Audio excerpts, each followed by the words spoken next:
Good evening, everybody, and welcome to our second presentation to the community of information regarding the new Revere High School building. I am going to pass it over to Brian Dakin. Brian, are you beginning or Dawn? I'll say a quick hi, and then Dawn's going to run with some slides here that we'll get on the screen. But we're going to run through a similar update as we did last month and go into a little more detail about the permitting process and construction logistics. But we'll get the screen up in 1 second. Dan, for some reason it's not allowing me to start video. It's a setting that you have to, on my name, on Revere Public Schools. Share screen. I don't know what you're saying to me. You know how I need video to be able to start on over here. You have to allow me to show video, Brian, within Zoom. Okay, Oh, like you have to allow other people to share. so I have to do permissions or something? Yeah, like you can under.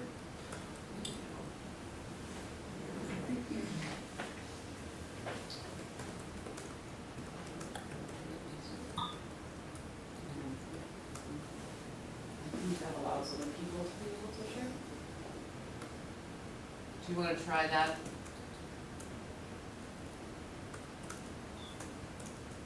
Still says host will not allow me to run video. Oh. Maybe that's not it.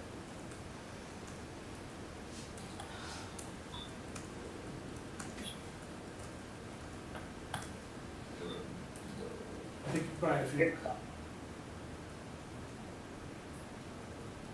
I can go live on YouTube. Do you want me just to do that? yeah, you can do that too.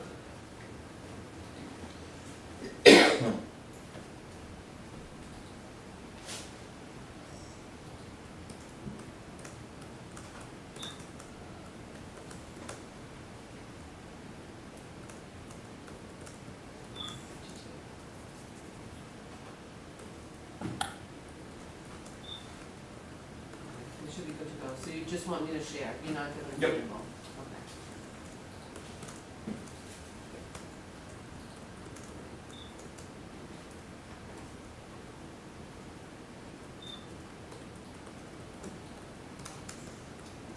Okay, John, so I have the agenda up. I don't know what you can say. Can't see any of it, Oh, but you getting the video in there?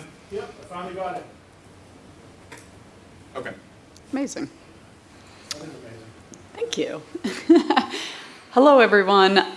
Just a reminder, I'm Dawn Guariello. I am one of the architects. I work for Perkins Eastman, and I'm glad you're all joining again with us this evening. We are going to walk through the site plan to start the presentation. I just want to remind everyone, the new Revere High School project will be built on the former Wonderland site. Just to give some context, we're building approximately over where the old dog track used to be. It's kind of the western wing of the new building. The classroom bar is that gentle wave that you see on the south side, starts kind of closest to the rotary and then travels to the left of the screen. The main entrance is between, Dr. Kelly is Vanna Whiting for me, thank you. That's the main entrance onto the site, directly across from the Wonderland T-stop. Cars will travel north, they'll split the fields and then circle around and drop at the main building entry, which is approximately in the location that the arrow is showing, and then come around and exit. The buses take the same entryway as the cars across from Wonderland, and they take a left-hand turn and take a separate approach to the building on the south side, parallel to the roadway, and drop students into the heart of the school from the south side, in sort of the middle of the academic wing. The idea is that for car safety and student safety, that we separate cars and buses from a drop-off and pickup standpoint. Circulation can also occur around the building. Just a reminder that this building is elevated approximately 14 feet. There's underbuilding parking, and that is because this is in a floodplain. We're so close to the coastal line that we need to elevate our building in the event of a major water storm. and that allows us to get under building parking. Our first floor is elevated. That academic wing on the south side is 4 stories tall. The heart of the school, which is kind of that central piece, is 3 stories. We've got a music and performing arts wing that is 2 stories tall. The theater starts on the 2nd floor, and the gymnasium is that largest rectangle on the northwest side of the building. So just for context, we have 2 fields, multi-purpose turf. The one that is easternmost is laid out as a soccer field. Then the one that is on the other side of the roadway is a split soccer/baseball field. There will be bleachers and a supporting building, some restrooms, surface parking. We have approximately 650 is what we're planning for parking. Somewhere between 300 and 350 are under the building, as I mentioned. The other 300 or so are surface and spread out throughout the campus for access. The dashed teal line that travels kind of east-west on the site is an open Eastern County ditch that collects stormwater from the city and takes it out to Rumney Marsh.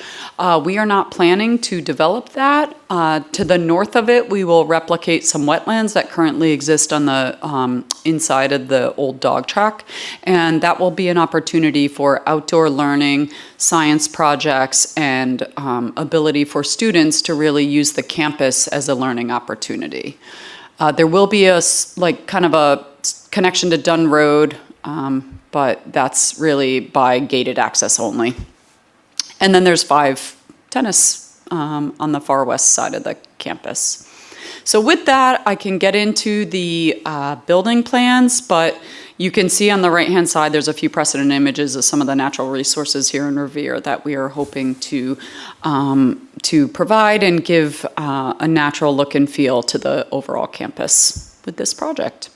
So if you would move forward, please, Dr. Kelly, to the building plans. I will walk through this briefly. We did this last month, so I don't want to dwell on it. I think that was recorded, but just a reminder, the 2 black arrows are the 2 major entrances into the building. The one on the right-hand side of the screen is the main entrance where I mentioned cars will drop. That's also where visitors will approach the building after hours, after drop-off and pickup hours. So if you're arriving midday, then you would approach the main entry and through a secure vestibule. The bus drop is the arrow on the south side of the building, and that takes you into that central space, which really is the heart of the school. That's also serves as the main student cafeteria and connects out to the outdoor courtyard, which is elevated over the underbuilding parking, but is intended to be a wonderful outdoor space where students can learn, students can socialize, and just spend time outside on a beautiful day like today. The academic wing is 4 stories tall. It's on the south side. It's sort of repeated as we go up through the plans, but just want to mention that the blues are the general classrooms, EL classrooms. The green or tealish green are science or tech spaces. The purple are special ed spaces intentionally spaced throughout the building per DESE standards. And the red is where adults sort of are. So it's teacher planning and office suites. Speaking of adults and office suites, just north of the main entrance is the secure main office. That will also have the SRO and some other spaces off the heart of the school and wanting to be adjacent to the main entrance. We've got a hospitality and restaurant that feeds off of that heart of the school space and is intended for student education as well as community use. And then we have the locker rooms in brown to the north of the drawing that support the main gymnasium, which is the far left rectangle. So an 18,000 square foot, 3 cross court, 1 main court gymnasium with some supporting weight, fitness, and junior ROTC spaces. Next floor up, we've got, again, the academic wing. That's sort of a standard in each of these 4 floor plans. We've got off the heart of the school some of the art spaces on this floor. that can open up to the heart of the school and provide some connection and excitement as you look in and see what the students are learning and doing in art class. We've got a freshman cafeteria that is specifically meant to serve the freshman academy, which is the academic wing, the left side of the academic wing, the first and second floors currently. What that is an entryway into the high school. It's really a place for students to not feel overwhelmed by the overall size of the building, but to get to know their peers as they come together in their first year of school. The theater and auditorium is accessed off this second floor, and there's an adjacent performing arts wing that has band, orchestra, theater spaces for students to learn.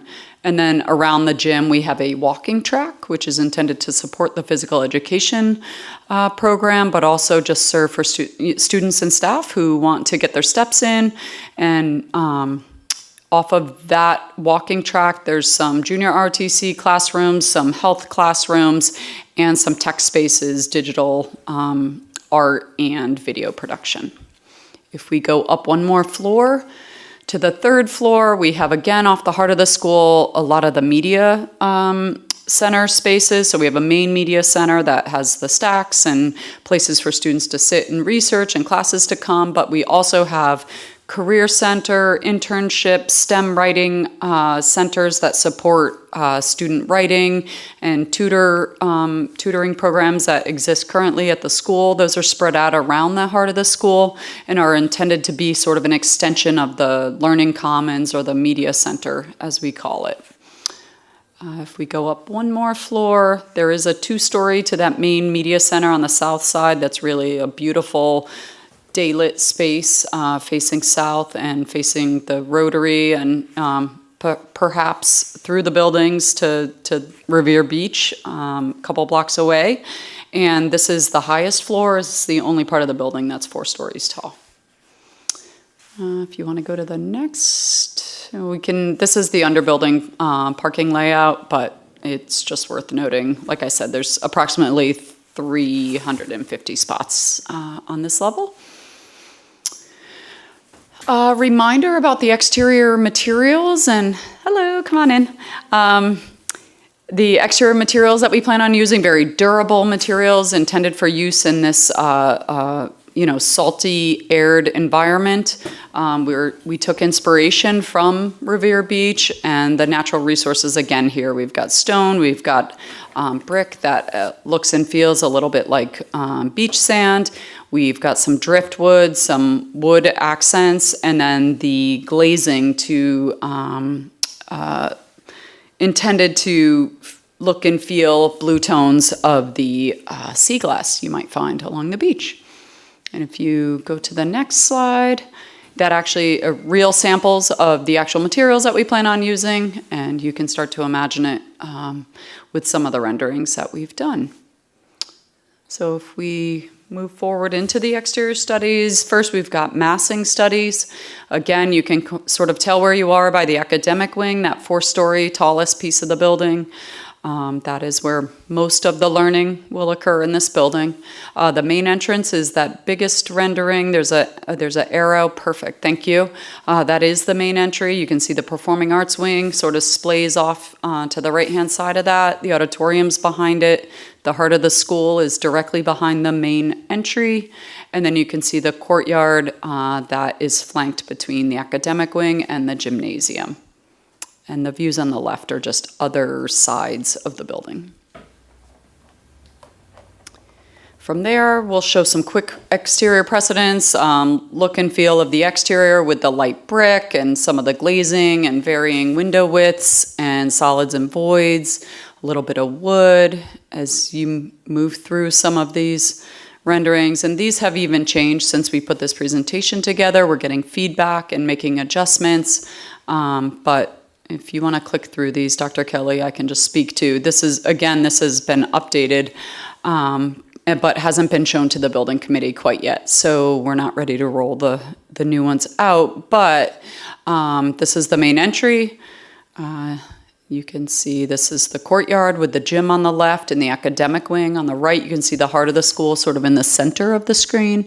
And again, this outdoor courtyard is just rendered in grass right now. It's really intended to be so much more. So stay tuned for some updates there, some exciting outdoor learning spaces and relaxation spaces. The next rendering is of the bus entry. I'm sorry, this is the academic wing. This is one side of that gentle curve, the longest, tallest piece of the building. And lastly, this is from the far east side of the academic wing. You can start to see how long this building actually is from the roadway. So with that, that's the design update. I will turn it over to permitting and schedule overview. Is that you, Brian, or Yes. Claire? Okay, that's you. Thank you, Dawn. So we did a really high-level flyover of the project schedule. Long story short, if you just want to know, the headline is the current plan is to open the school for the beginning of the academic year in 2028. But there was a request to talk a little bit more about where the project is at in the permitting process. So we more or less have two paths here that are sequential. We are in the design development stage right now and dealing with initial permitting. We have state permits and local permits to secure.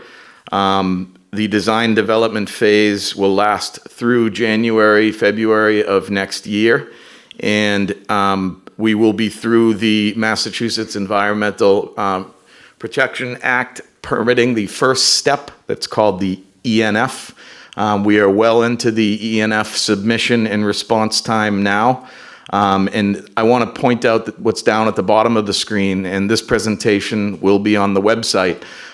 If anybody would like to submit comments to the MEPA process, this is a standard part of the MEPA process. You can visit that website, search for Revere High School. Their project number is 16879, or you can directly email the MEPA reviewer, Nicholas Moreno, at mass.gov. Again, those are going to be on the website if you folks want to use them. But we are in the first of three steps in the MEPA process. We anticipate that first ENF certificate will be issued in November, probably just before the holiday, the Thanksgiving holiday. We will then be engaging the Revere Conservation Commission with a notice of intent that will lead towards demolishing what's left over at that Wonderland site, demolishing a lot of the pavement, demolishing the foundation of the old buildings, abandoned utilities, etc. So you won't really see much activity on site until next spring in May. And for the duration of next summer, we'll be mostly cleaning up that site. While we're doing that, we'll proceed into the next design phases that are shown in green, the 60% construction document phase and the 90% construction document phase. As we are going through those phases, we'll take the next two final steps for MEPA, which is the draft environmental impact report and then the final environmental impact report. Those will also be posted to the website at the bottom of the screen and have the same MEPA reviewer. There will be chances to comment during those filings as well. Once we're fully through the MEPA process by next August, we'll secure the remaining building permits based on the bid documents that will establish at 60%, 90%, and final CDs. And by August, September, we will move from just cleaning up the site to actually building the new building. We then sort of, just to fit it on the screen here, we squished 2006, 2007 up, but again, building opening August of 2028 for the beginning of the school year. So that's more or less a permitting overview. I want to stress that people can go to the website, the project website, or the websites at the bottom to have their voice heard as part of the MEPA process. And what we wanted to finish on tonight was having Christy Lyons from Consigli, who is the builder for this project, the construction manager, run through the phases, how we're going to break this up and sort of the look and feel of the construction site over the next 3.5 years.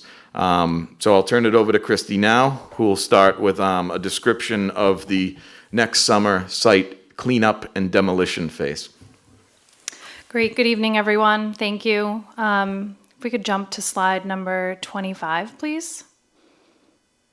Excellent. So what I wanted to demonstrate here is really what you can expect when we mobilize to the site in May of next year. You can see we have a very vast site, and it's outlined in red. That represents our initial mobilization and our site fence, or our site perimeter. We are limited to a 200-foot setback around that eastern county ditch. So part of our initial mobilization will be installing erosion control and temporary fence measures along that border. Additionally, we will do the initial site clearing, as Brian mentioned, which includes some utility bypass and relocation, demolition of existing site features and structures, as well as removal of some of the existing paved areas in preparation for soil removal and foundation excavation. Additionally, we'll establish some of the stormwater retention areas along the VFW Parkway. And I do want to note that our construction access will be directly off of the Rotary. You can see that we've set our site gate back about 150, 200 feet to really try and get trucks off of the Rotary, off of the road, and onto our site to avoid any site congestion or traffic congestion on the parkway. From there, after this early phase, we'll then move into the next phase of construction, which includes foundation excavation, and then building essentially of the entire building structure. We'll also be working throughout the site on the tennis courts, the multi-purpose field, the sports field, and again, with the size of this site, our goal is to get trucks off the street as much as possible and stagger them on the site to alleviate any unnecessary traffic congestion. Our next phase includes foundation, after the foundations, a steel erection. This is when you'll see the structure start coming out of the ground. One of the most dynamic parts of the construction, seeing the steel structure being erected. And then lastly, the last phase, bringing us to the completion, is all of the building facade and all of the interior finishes. At this point, we'll be doing the final turf on all of the play fields, as well as finalizing the tennis courts. And again, building will be completed in the spring, summer of 2028 in preparation for the start of the new school year. Thank you, Christy. So that was most of what we wanted to go through tonight. I encourage people to visit the project website. There's links there and where you can submit any questions. I also want to just again remind you can go to the MIPA site to submit comments there as well. I encourage folks to look at the website and follow the school building committee meetings. All of those are posted. There are links to those meetings on the website. And I think in the meantime, we'll stop and see if any folks here in attendance have any questions. And I'm going to check the other rooms real quick just to see if anyone's out there as well. Just before you go, Brian, I do have one question, and I don't Sure. know if it's for you or Dawn or any of the group, but, and we had a great initial meeting with the landscape architect this morning. And so the building is going to open in 2028, August of 2028, when we anticipate construction will have just finished. Just for the people at home, in order to set expectations, would we anticipate that the bulk of the landscape architecture work wouldn't happen until after that? Everything will be installed by that point. So Including the landscape? Including the Wow, landscape. So awesome. the beauty of not just going back to the era where we were building on this site, the beauty of not having to have a demolition phase at the end of the project is we can finish everything at once. So we're going to turn this building over in fall of 2028, complete, including the landscaping. Obviously, it'll take a handful of years to grow in and look mature, but the project will be entirely complete construction-wise in the fall of 2028.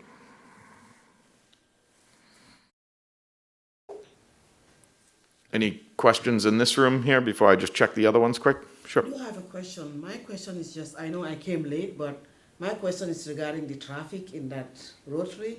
What is the plan with making sure that there is not a problem with traffic of especially students that are walking across, not, driving? Because some of the parents, they will drop them, but most of the high school students, like even right now, they cross that, highway to come here. So what is the plan for having the kids safely going to the school without having to go through all of the traffic? Okay. So for two, let me just get us back to the very beginning here. And so one thing that I want to mention is that the city is working with the MBTA on traffic mitigation and on creating safe routes like overpasses and things of that nature. So that's something that's going to be a work in progress. It's not part of this project. It's something that the city's thinking about separately to make sure that's taken care of. And one of the groups that they're working with on that is the state legislature and the federal legislature, who have recently, you probably heard this, put significant money to do a study to put a commuter rail line. And right on the map, I don't know if you can see where my arrow is, there's already an MBTA rail track there.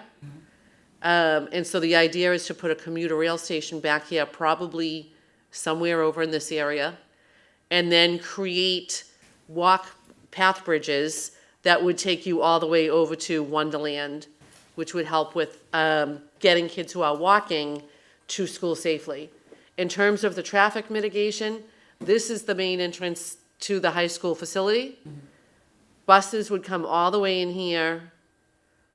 Sorry, cars, parent drop-off would come all the way in here and loop around and drop the kids at this entrance. And to prevent cars from backing up, buses would actually come on and take this route, separate it out, and those students have their own entrance over here for a bus drop-off. And that way, as you know, what happens right now is the buses come in with the cars, a bus stops in the same place where the cars stop, 55 kids get off the bus, and the cars line up behind. And this entryway for cars, I don't know if you can remind me how large this is compared to our current driveway. I feel like we talked about it being maybe 10 times bigger. Does that sound right? Sounds right. Yeah. Yep. Significantly longer. So if you think about how we might have 10 or 15 cars line up right now, we would have room for 150 and not have buses. So we think that will alleviate a lot of it. And then I'll just mention, because we're talking about vehicles and parking, staff will come in the way the students do, but they'll veer off here and go up underneath the building to park. So even staff won't be queuing up in that line to get to work the way they have to right now, because there's only one entrance to the high school. Does that answer? Yeah, in a way it answered, but it's just the traffic with not only for the students and the staff, but I know that like North Shore Road, that traffic from Lynn going from the beach, all those traffic comes through that roundabout and try to go to Boston. So I Yeah. think that is.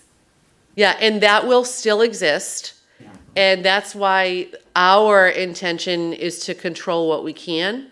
And so the goal with this design is to get the vehicles that are coming to the school off of that road and off of that rotary as quickly and efficiently as we can, so that they're not contributing to that traffic, if that makes sense. Thank you.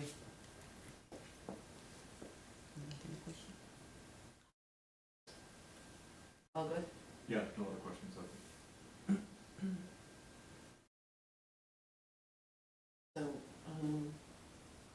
I want to thank our consultants who've been so incredible working with us on all of these different design ideas. And I just want to mention briefly that we did have 21 separate focus groups, including students and staff at the high school over the last 2 weeks. And they have given us very valuable feedback on what the design should look like in classrooms and in other areas of the building where they are the intended users. We wanted their input, since they're the ones who will be using this building. And I know the design team is in the process of incorporating all of that feedback. And we anticipate by the time we get to the end of design development, which is December, right? January. December, January. You'll see some significant changes to what we talked about tonight. But the goal of these meetings is to make sure that the public is aware and has access to the information on what's going on with the building as we go forward. So, thank you for being here tonight, and we hope you'll join us again for future meetings.